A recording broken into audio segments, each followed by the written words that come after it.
Welcome to Embrace Your Inner Boldness, the podcast dedicated to empowering you to live confidently, embracing all parts of who you truly are.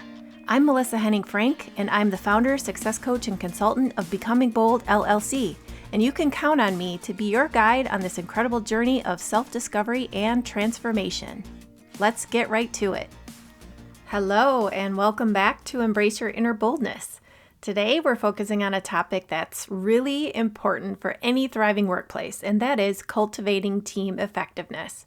We're going to unpack the process of proactively integrating new leaders into their teams and share some immediately actionable strategies for making your team the powerhouse it's meant to be.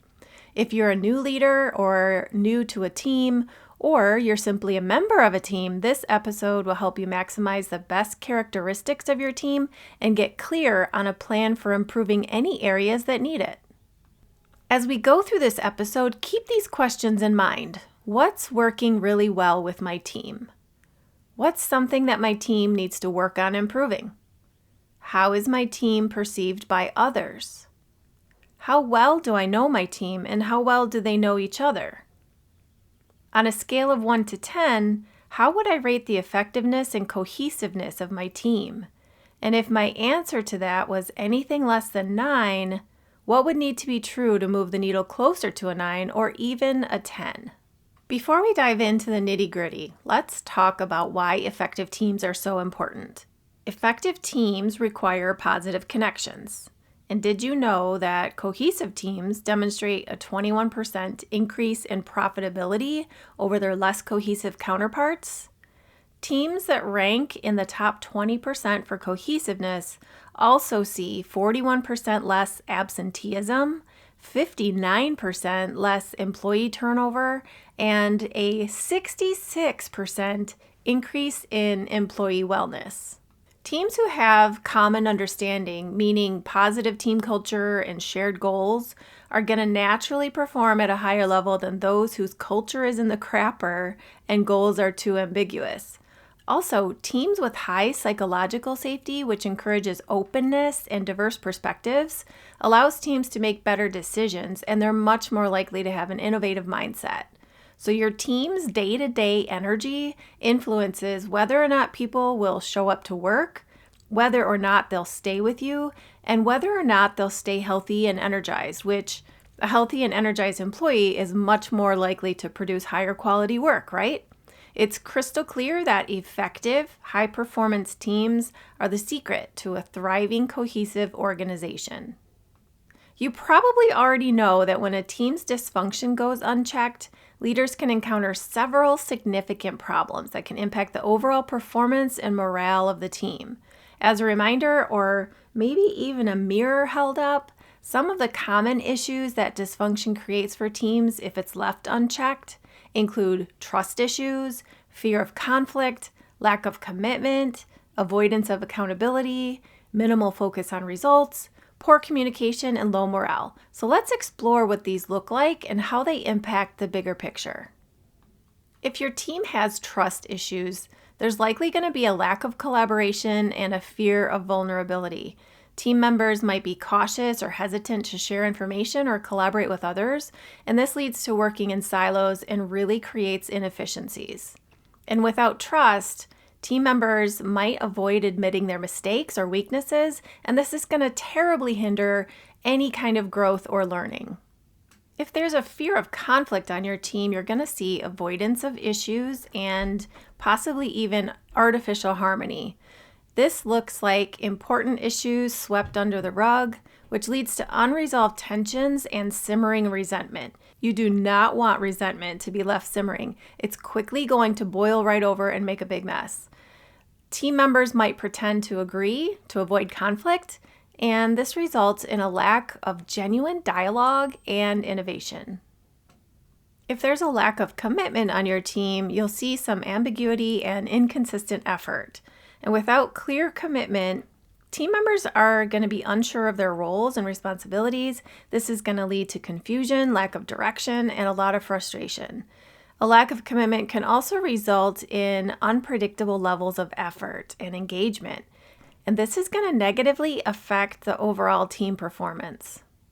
If there's an avoidance of accountability on your team, you're going to see the blame game and some low standards. So you've seen and heard this game. Team members avoiding taking responsibility for their actions, people pointing fingers, blaming others on their team and off their team, and then low standards because without accountability, performance standards might drop, and then mediocrity can become the norm. If your team has minimal focus on results, they might be focused on their individual goals. You might see lack of progress.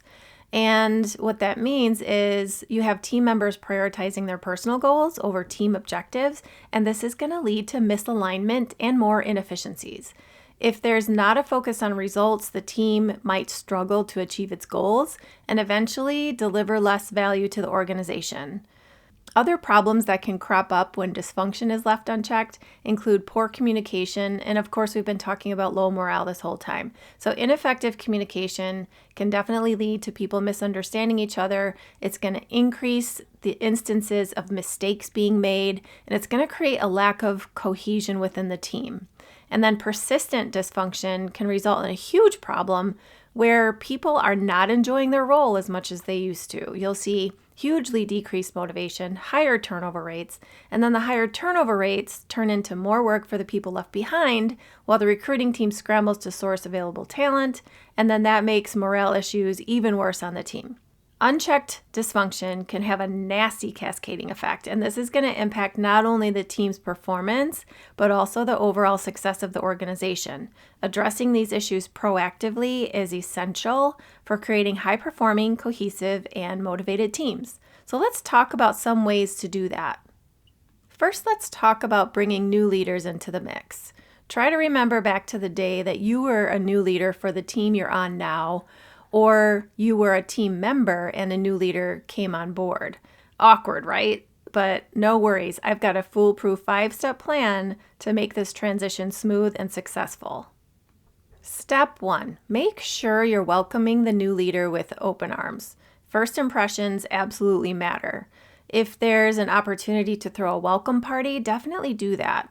You could send a personalized welcome email or do something that says, hey, we're really excited to have you, and truly have the intention that it's all about making the new leader feel valued and excited to join the team. Step 2, orientation and onboarding. Make sure the new leader has the lowdown on company culture, team dynamics, and key processes. So think of it as a mini boot camp to get them up to speed and ready to hit the ground running. Step 3, one-on-one introductions. Make sure you set up one-on-one meetings with team members. This is going to help foster personal connections. And it also helps build trust and make sure that everyone is on the same page from day one. Step 4, set clear expectations. Make sure that expectations are outlined clearly, as well as the goals and responsibilities of each person and the team. It's like setting the GPS for your road trip. You really need to know where you're headed. Step 5, one of my absolute favorite things to do, new leader integration workshops. So once your new leader has their feet under them a bit and they're starting to understand the dynamics of the team, the various personalities, and what each person brings to the table, it's time for a new leader integration workshop.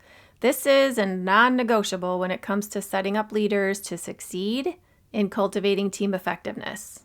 In the new leader integration, the team gets to know the new leader on a deeper level, including understanding more about the leader's personality, their likes and dislikes, what motivates them, even their pet peeves.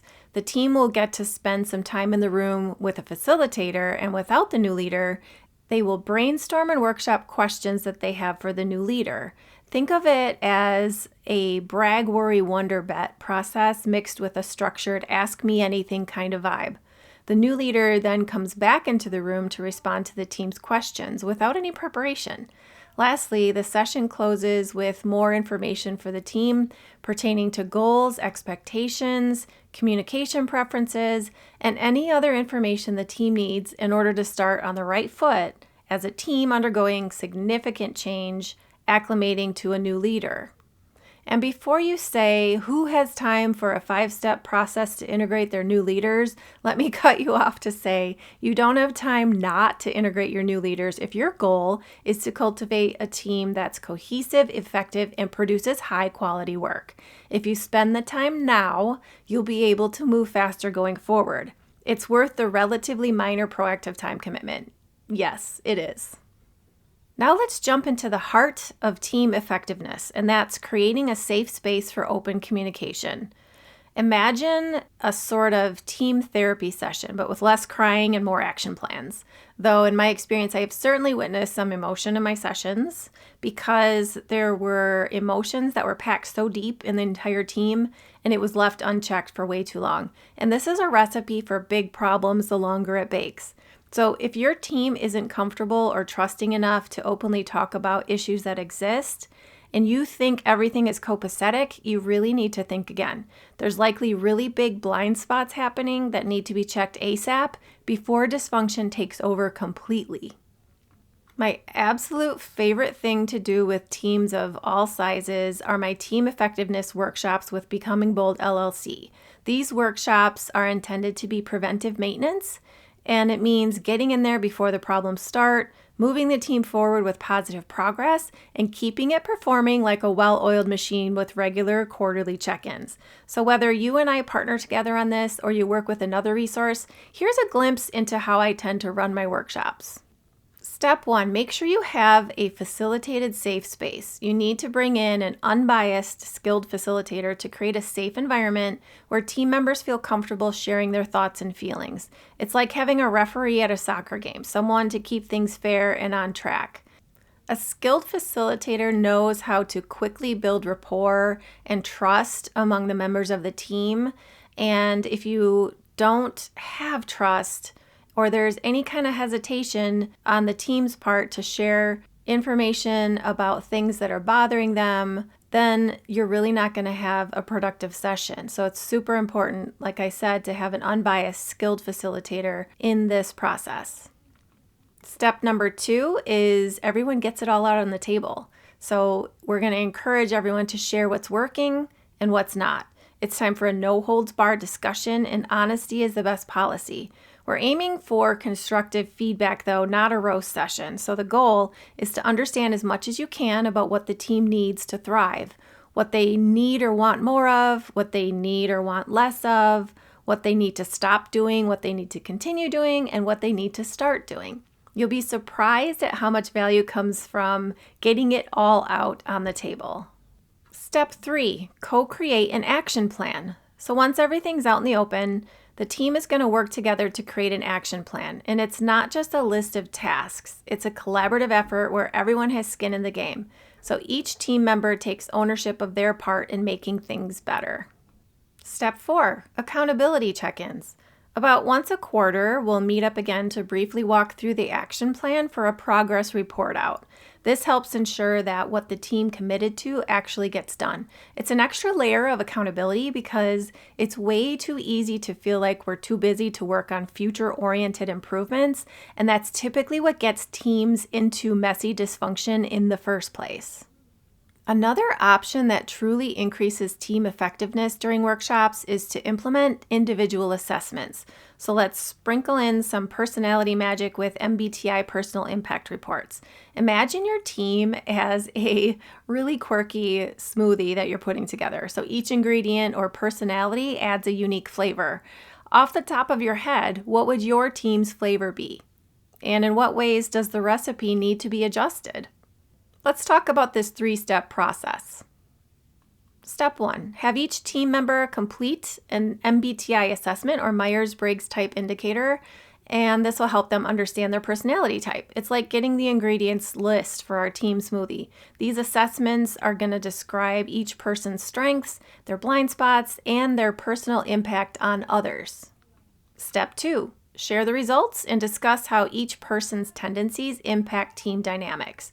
This helps everyone understand how their individual flavors blend to create the overall team personality. Putting it all together and looking at the team dynamics on a grid is incredibly revealing and always very interesting.